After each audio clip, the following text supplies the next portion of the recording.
Aloha and welcome back. Today we have two new dragons to get hatching, at least for me. The first one being the most recent castle event reward dragon, because after our big struggles in the castle event, we got this dragon on the final event reset. Thank goodness gracious me.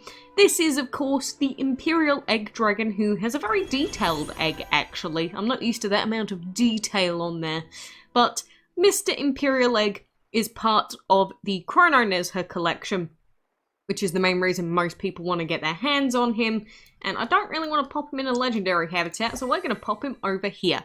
So as I said, that is dragon number 1 as part of the Cyber Collector collection, but the Imperial Egg Dragon himself is obviously not going to be the most useful dragon ever, because he's just an epic.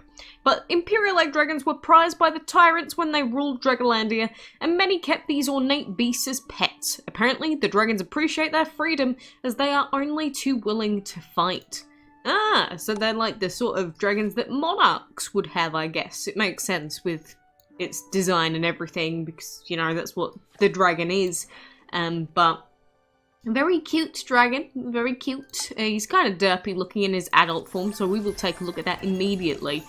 But we've also got Yumcox, which is going to be the other dragon for that collection. And then I guess maybe we'll be going for all 4 of them, possibly. We'll at least go for Stone Totem. But for the meantime, this is our newest new dragon, Mr. Imperial Egg, new boy, because he was only just released with this update, but there he is. That is dragon number 1. The second dragon that we have here is Mr. Scarfy, which has a very plain egg, which is basically the opposite of the previous one. But Mr. Scarfy here, I would say, is a lot cuter than Mr. Imperial Egg. He's got a nice cute little smile on him, and you know, he looks warm and cozy. Do I even have any habitats for this guy? I don't think. Oh, there we go. Lovely. Lovely, lovely. Of course, either of these epics you technically could use in a dungeon team, because, you know, fire, light, and energy can be quite useful in dungeon, although I prefer fire for the weak attack quests. But, new dragon. So cuddle up with a cup of cocoa and snuggle up with the Scarf Dragon. This cozy cutie sports an elegant scarf and looks quite ravishing in it, staying warm and looking chill. See, exactly. It's kind of weird that this dragon of all of them is being released when we're in like spring, going into summer very soon. I guess it depends on what part of the world you're in. But for where Gameloft is located, I'm pretty sure it is still quite warm. But maybe they just want us to be extra super duper warm. But I have to say, I'm actually a big fan of the baby form of this dragon. Just look at him. He's got his cute little hair on top as well. This is actually probably like top 20 best baby dragons. Don't at me. But another epic to add to our collection. And I always level them up in case, 1, we ever want to breed with them. And 2, in case we ever want to just add some more DCP to our islands. But look at this long boy. He's very long. He does look super cozy. Imagine doing this when it's cold. Like, rather than getting in a bed or anything, you just wrap yourselves up completely in scarves. That would be difficult to maintain. Maybe you have to use, like, bobby pins or something to keep it together? I don't know. But those are the 2 new dragons that we have got in-game right now at the moment, with Yumcox waiting there in a hatchery. He'll be another 2 days-ish. A little bit less if I put my VIP back on, but, you know, out of all of these dragons, we've got like 723 dragons at the moment. Of course, if we paid to win, we could get more of them from like Dragon Master Pass, but, you know, just playing a long time means that you get lots of dragons. And you don't even really have to think about it, which is one benefit of playing a long time. But I do wish that we could get up to 800 a little bit quicker, mainly because I just want Moth one day, and it's probably never going to happen. Took long enough trying to get all the way up to Pinata, but maybe we'll get to 250k one day. This is never happening unless you're like super duper pay to win. But maybe. They're like the only dragons that we actually have left to collect. How upsetting is that? But I guess we'll do some random sigil fights and such. Ah! Turn off auto battle immediately. You know, out of all of the things that came in the most recent update, I have to say the most annoying by far has to be the fact that this auto battle button just does not turn off sometimes. Or like, you'll turn it off and then it will automatically turn back on for some fights. And it's like, why would you do that? I've specifically turned you off for Sigil Map because I don't want you. And it does it anyway. And that is a no bueno. Uncool. Definitely uncool. I do also want to quickly just reiterate while I'm here that there is going to be compensation for the EUR downtime in the form of one piece of Aphrodite and some Divine tickets. So for anyone that was one piece of Aphrodite away from finishing, then you probably will be getting yourself the final piece. And if you did spend money, like gems, on that final bundle, apparently they are working out a way for you to claim compensation back for that. So, I guess that's one positive. But I'll be honest, I think the reason most people missed out on Aphrodite was because they didn't finish the event. I don't think most people missed it because of the server downtime. There's no doubt that some did, which would have been really, really annoying. But the grand majority of people didn't finish the event by a big margin. So I'm happy for those of you that were legitimately screwed over by their server downtime.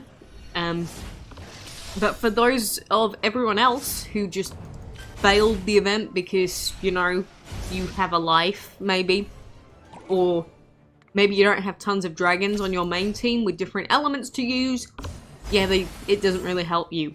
So, yeah, it seems like they've not actually addressed the problem. They've just tried to compensate people for their horrible servers, which screwed up royally on that day. But, yeah, I don't know what else to say to you apart from good luck in Castle Event 2.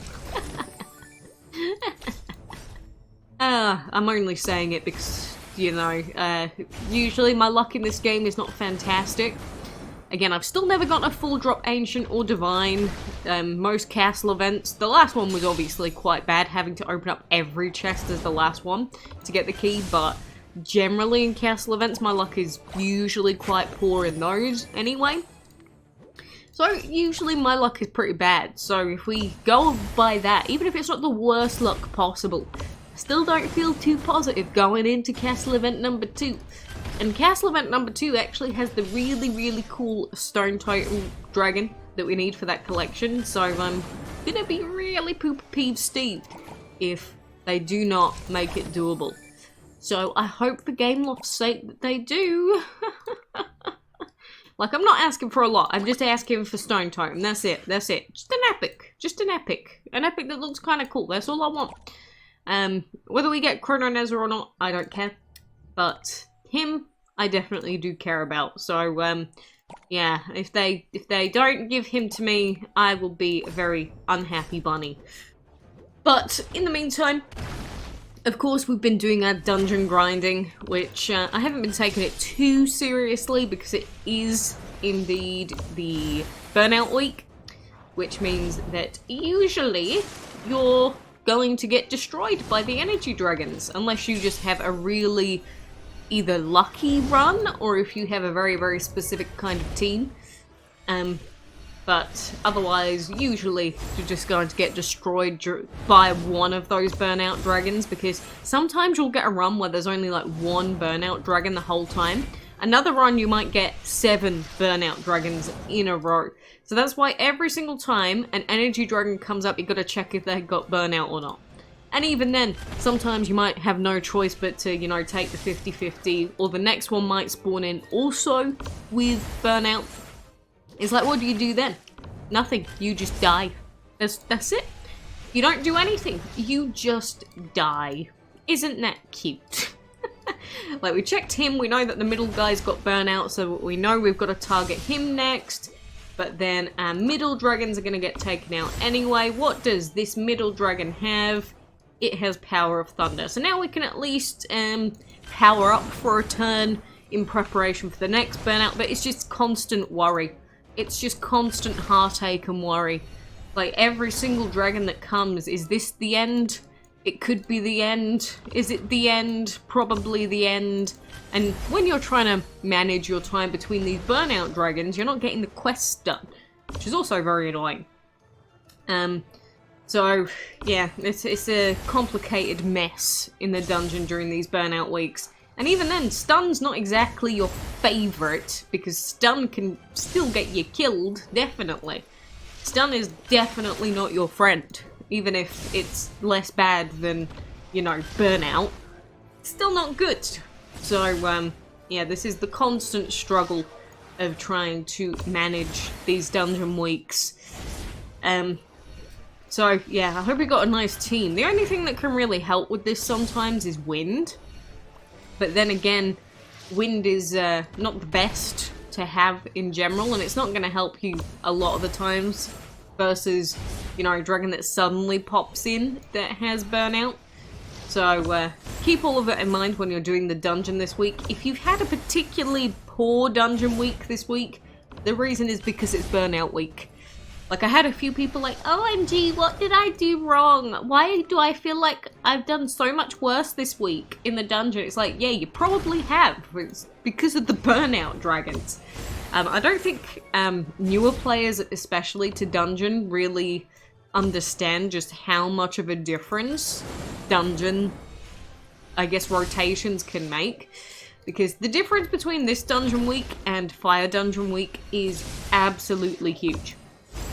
Like, the amount of points on average that you can get based on your team is massively different. But I get to the point where I get very, very bored, and then I just load all of them in, which is definitely not what you should do. You should really try and take out each individual burnout dragon one by one, but then I'm never going to get the quest done, and I would rather gouge my eyes out sometimes. But sometimes they'll go with fire instead of burnout, which is realistically what you want. But at the same time, you've also got to worry about not dying, which that can be tough. Because while you're busy trying to take everything out, it's like, yeah, but what if I end up dying? What if my dragon dies? Like, this guy might have spawned in with burnout there, and then we wouldn't have been able to heal. There's a lot of different ways that you can manage it, but nothing really that's fantastic, if I may say so. There's no super good, useful method apart from wind. So, good luck managing your dungeon for the rest of this week.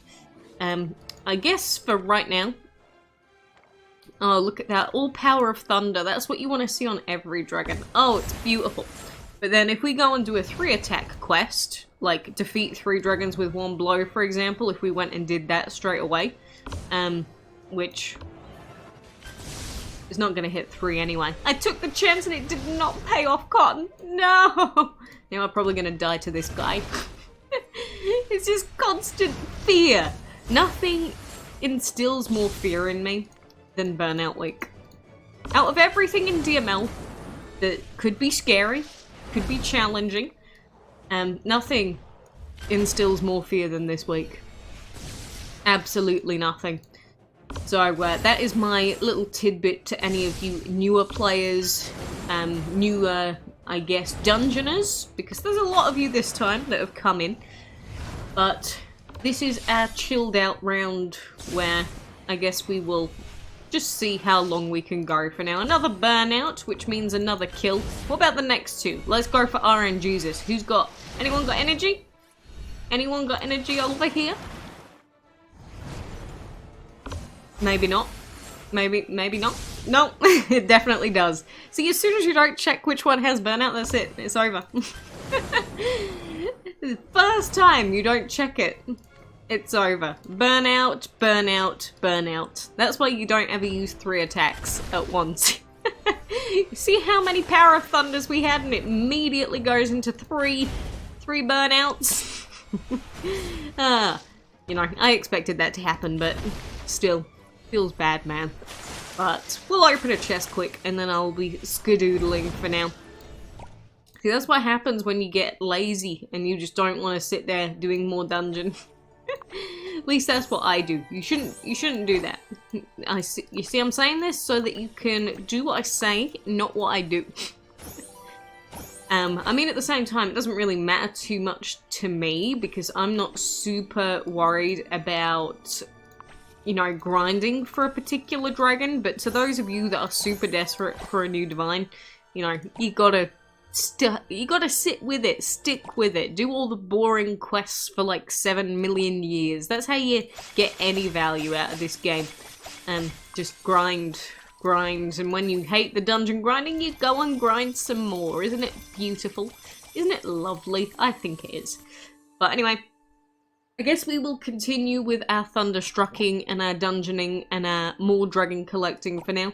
I appreciate you joining me, and I'm sure that we'll be back soon with divine hatcherings. But until then, adios.